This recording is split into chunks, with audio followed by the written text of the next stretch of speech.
تازہ ترین ویڈیوز کے لیے چینل کو سبسکرائب کر کے بیل آئیکن اور آل نوٹیفیکیشن پر کلک کریں تاکہ آپ کو ملے ہر اپڈیٹ سب سے پہلے۔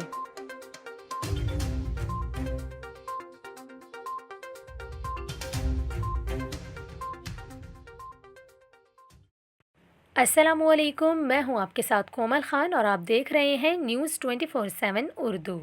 ناظرین، ابھی آپ کو بتائیں مانسون سیزن میں آسمانی بجلی گرنے کا ایک اور خوفناک واقعہ پیش آیا ہے، جس کے نتیجے میں 10 سالہ بچی جھلس گئی۔ مانسون کے تیسرے اسپیل میں گلگت بلتستان کے علاقے چلاس شہر اور گرد و نواح میں بارش کا سلسلہ وقفے سے جاری ہے، جبکہ خیبر پختونخوا کے مختلف علاقوں میں بھی گرج چمک کے ساتھ بارش کا سلسلہ جاری ہے۔ آپ کو بتائیں خیبر پختونخوا کے پہاڑی علاقے بابو سر تھک میں آسمانی بجلی گرنے سے 10 سالہ بچی زخمی ہو گئی، جسے علاج کے لیے RHQ اسپتال منتقل کیا گیا ہے۔ پولیس حکام کے مطابق آسمانی بجلی کی زد میں آنے والی بچی کا جسم جھلس گیا، البتہ اس کی حالت خطرے سے باہر ہے۔ یہاں پر آپ کو یہ بھی بتائیں بارش کے تیسرے اسپیل کی وجہ سے سوات کے علاقے منگورا سمیت گرد و نواح جبکہ گلگت بلتستان کے مختلف علاقوں میں ندی نالوں میں طغیانی ہوئی ہے، جس کے باعث سڑکیں زیر آب آ گئیں۔